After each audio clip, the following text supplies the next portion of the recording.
Seguimos aprendiendo con Cultura Virtual. Continuamos con nuestro quinto encuentro con la doctora Julia Cristina Ortiz Lugo. Adelante. Soy Julia Cristina Ortiz Lugo, investigadora de folclore. Me presento a ustedes gracias al Instituto de Cultura Puertorriqueña y al National Endowment for the Arts. Hoy quiero hablarles sobre otro personaje de la cuentística afro-puertorriqueña, la jicotea. Conoceremos sus características, sus peculiaridades y conversaremos sobre algunos de sus cuentos en Puerto Rico. También estableceremos conexiones con sus orígenes yorubas. Chukwuma Asonye nos cuenta que entre los Igbos se dice que no hay historia sin jicotea. Para las yorubas es tan importante que los niños crecen aprendiendo sus historias. Okeyamo Momoyela también nos explica que la tortuga es conocida como la maestra de diversas artimañas. También se dice entre los yorubas que todos descienden de ella. En Cuba, la investigadora Lidia Cabrera también estudió ese personaje y lo que dice sobre ella podemos aplicarlo perfectamente a las versiones puertorriqueñas. Dice Lidia Cabrera que a la jicotea, y cito, se les respeta por su astucia, su capacidad de disimulo, su inteligencia y en ocasiones por su maldad. Y es que la jicotea es un pícaro o trickster. En general, tanto en Cuba como en África, también se la asocia con el sistema espiritual de adivinación Ifá, pero marcó su presencia fuerte en el sistema cultural que deja un poco de lado lo sagrado. Lastimosamente, en Puerto Rico, aunque tenemos ese patrimonio, la desidia y el prejuicio han hecho su trabajo, privando a nuestra población del conocimiento y del disfrute de patrones y materiales culturales que hemos heredado de nuestros ancestros y ancestras y que deberíamos conocer y celebrar mejor. Y es así porque, como veremos, estos materiales nos interpelan y nos cuentan historias importantes que nos pueden explicar situaciones que no son muy actuales, aunque estos cuentos sean cuentos antiguos. Creo que es el caso con la historia de la jicotea y el caballo que contábamos en Puerto Rico y que es parte del cuerpo de narraciones que nos vino desde el África Occidental. Igual que en otros cuentos, podemos hablar de adaptaciones de personajes porque los animales que son los protagonistas en África no siempre se mantienen cuando cambian de paisaje. Ejemplo puede ser el cambio de un antílope a un caballo mientras se mantiene la jicotea como la protagonista del cuento. Conocemos en Puerto Rico como una fábula de Esopo la tradicional contienda entre la tortuga y la liebre, en que se echan una carrera ambos animales y la liebre pierde porque se duerme en sus laureles. Naturalmente que la conocemos por la influencia de la escuela tradicional, que como parte del canon, que se entiende como insustituible, la ha incluido siempre en sus libros de textos. Tal vez esa misma escuela poco o nada comenta sobre la polémica que hay en torno al origen de Esopo y su posible procedencia africana, tan marcada en su propio nombre, ya que Esopo sería la derivación de una palabra griega usada para denominar a Etiopía. Entre los yorubas se resalta la importancia de las redes y O.B. Lawuyi subraya la importancia de la comunidad porque se piensa que es solo desde la comunidad que se obtiene el bien. Para las versiones de este cuento en que se habla de la capacidad que tiene una tortuguita de vencer a un animal mucho más grande, esta filosofía es determinante, ya que la manera en la que triunfa en la competencia y se convierte en la dueña de un brazo de mar es precisamente usando a sus hermanas jicoteas.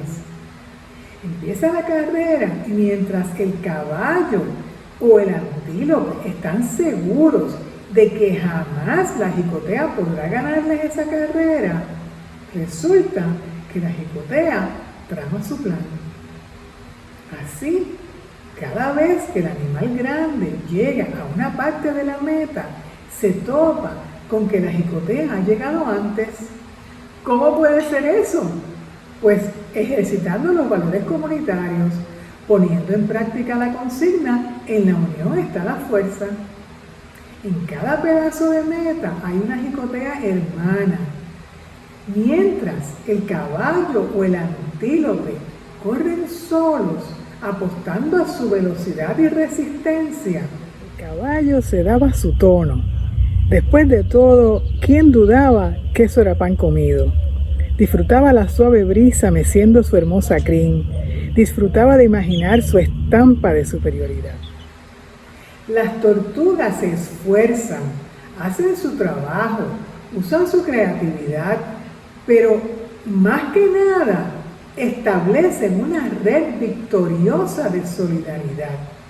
Contra eso no hay poder que pueda, porque para los yorubas, según nos recuerda la Bulli, el estatus y el honor se consiguen a través de las redes de apoyo.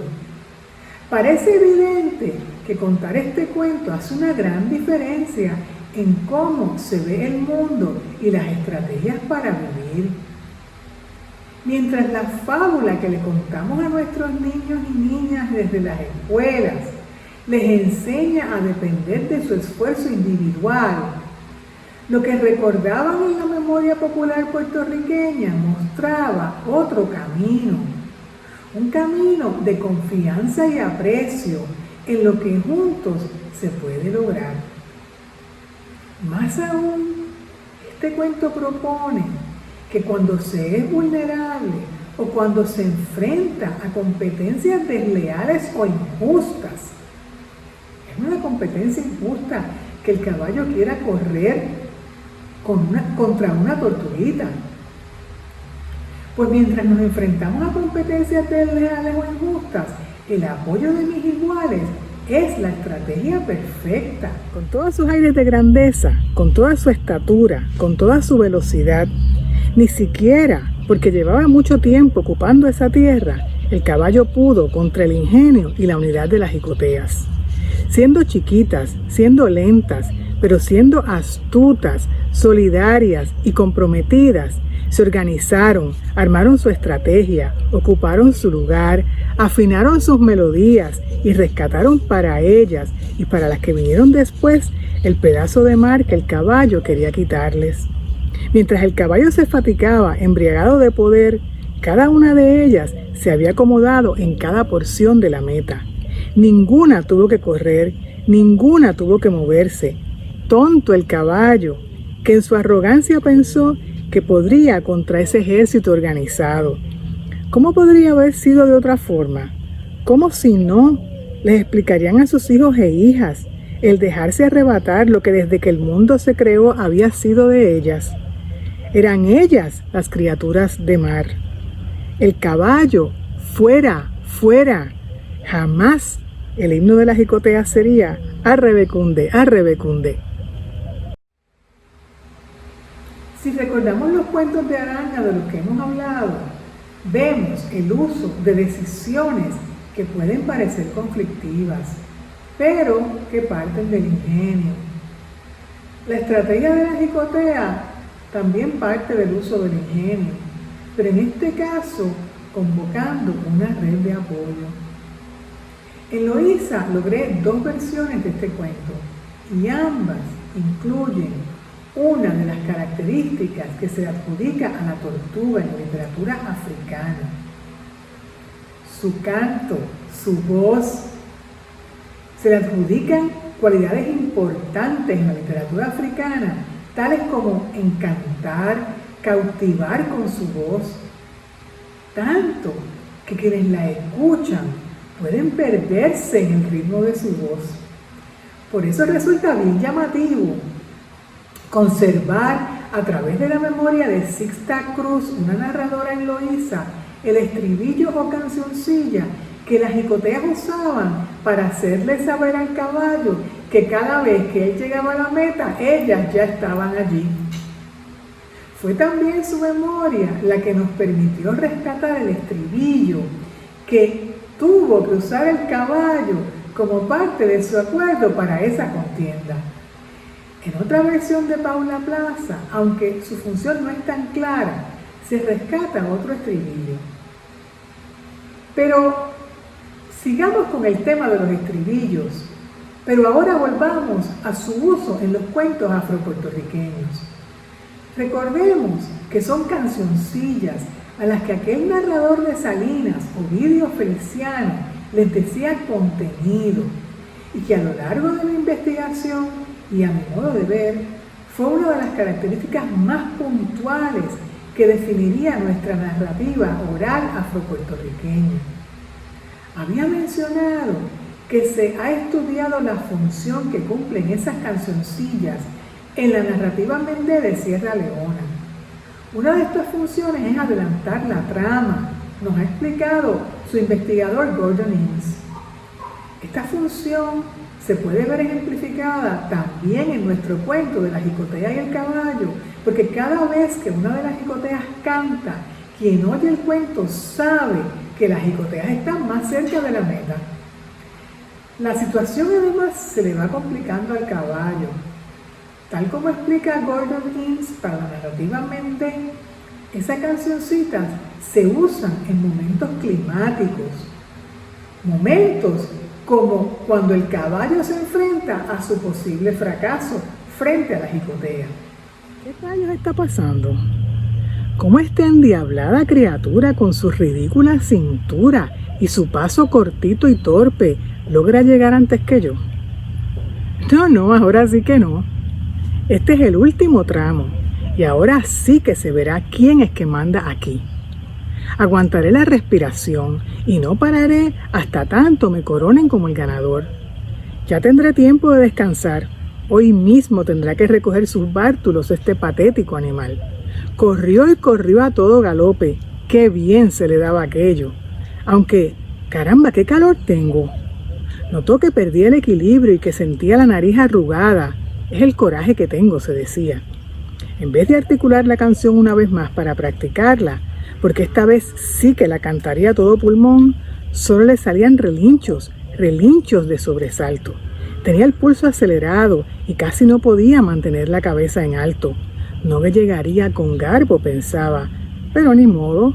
Lo importante era desalojar a la jicotea esa. Otra función para los estribillos que se desprende del cuento es la de identificar a cada personaje para el público que se congregaba a escucharlo. Recuerdan que habíamos hablado sobre la participación del público como otra característica de la estética de contar que conservamos de nuestros antepasados y antepasadas, que subrayábamos la energía y la fuerza colectiva que debía generarse en medio de esas representaciones. Pues yo he visto cómo el estribillo tiene esa fuerza las veces que lo he contado, porque las personas se agrupan para darle voz a la jicotea o al caballo.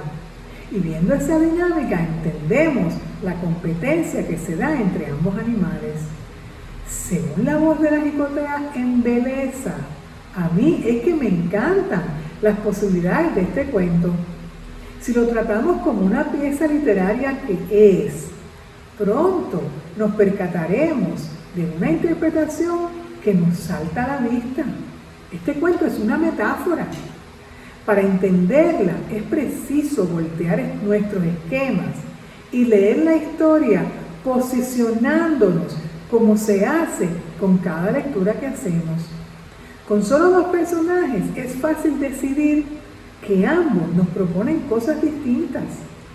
El caballo, por supuesto, la fuerza, el poder, lo usual, el grande se come al chiquito, pero la tortuga, la posibilidad de la estrategia, del análisis de alternativas, de la elaboración de un plan y de la ejecución del mismo con la ayuda de otras personas.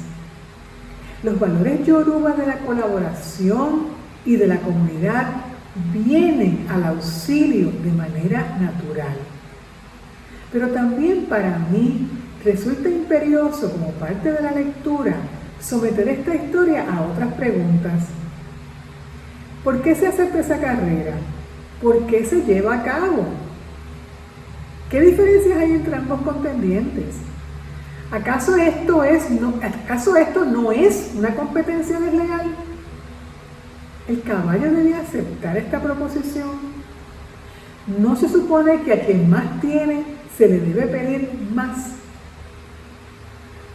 Decía que hay que posicionarse, porque si usted piensa que la bribona es la tortuga porque gana con truco, pues está en su derecho, pero otros no pensamos igual. Está en la naturaleza del pícaro trickster enfrentarnos a las visiones que repetimos como normales.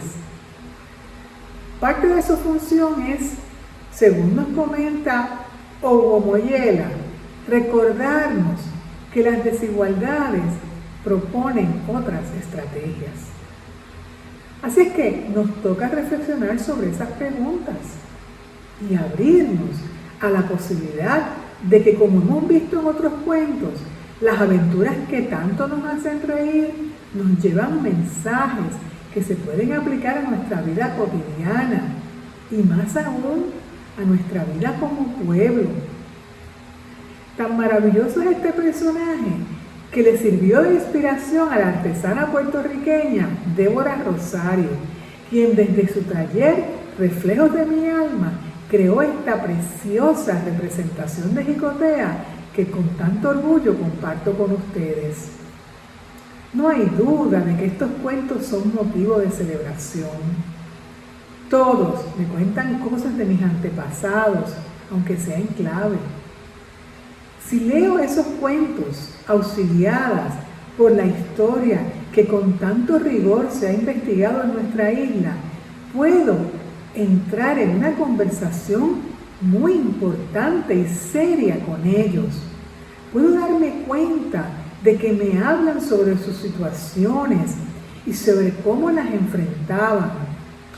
Yo pienso que la niñez puertorriqueña, como la yoruba, debería crecer también oyendo estos cuentos. Cuentos que nos proponen acercamientos a nuestros problemas, que hoy se siguen considerando porque se siguen dando y que podríamos entender mejor si los vemos en una línea de continuidad que no se ha interrumpido.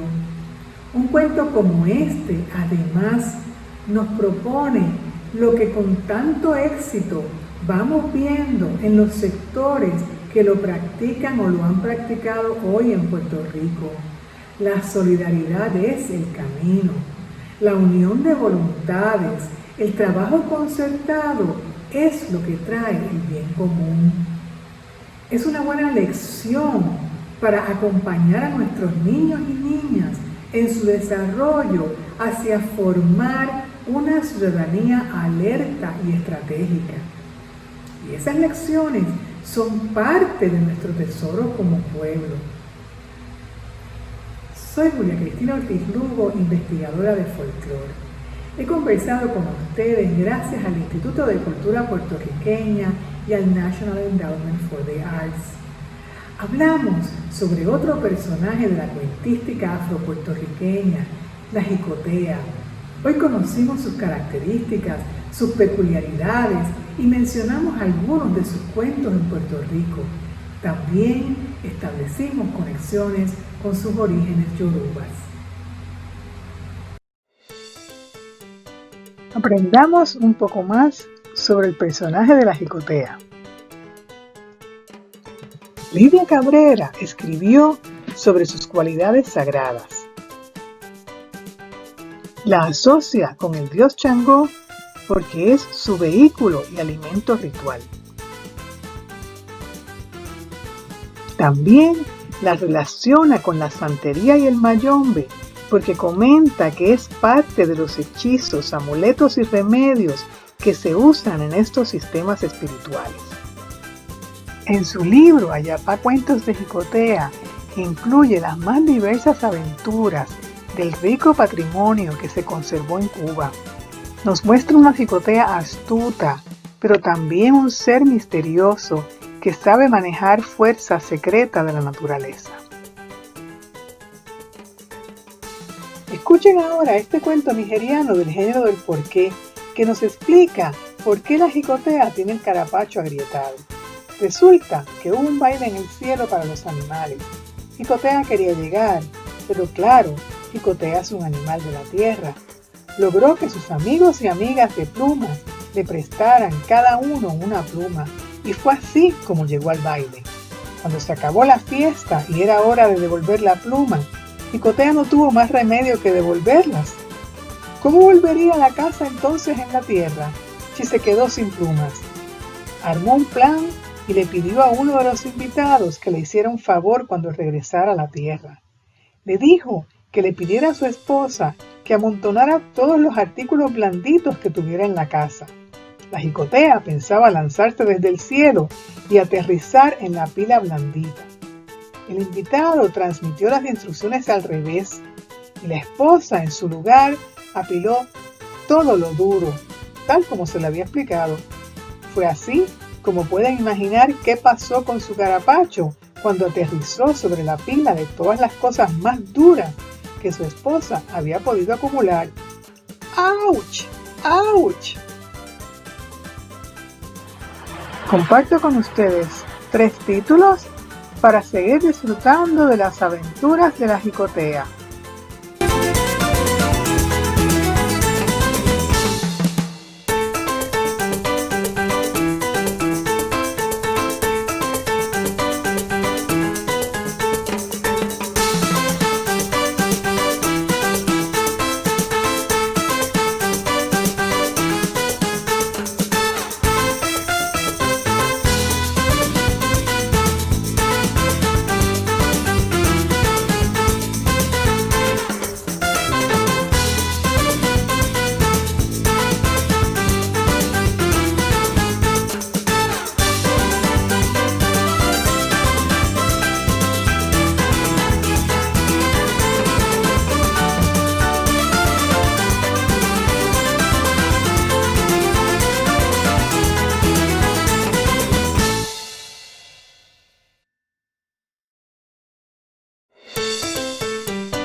A través de nuestras redes sociales puedes encontrar toda la programación que estamos produciendo para ustedes en el Instituto de Cultura Puertorriqueña.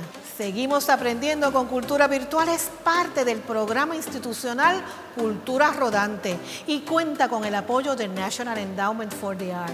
Gracias por su sintonía y los esperamos en nuestro próximo encuentro de Seguimos Aprendiendo con Cultura Virtual.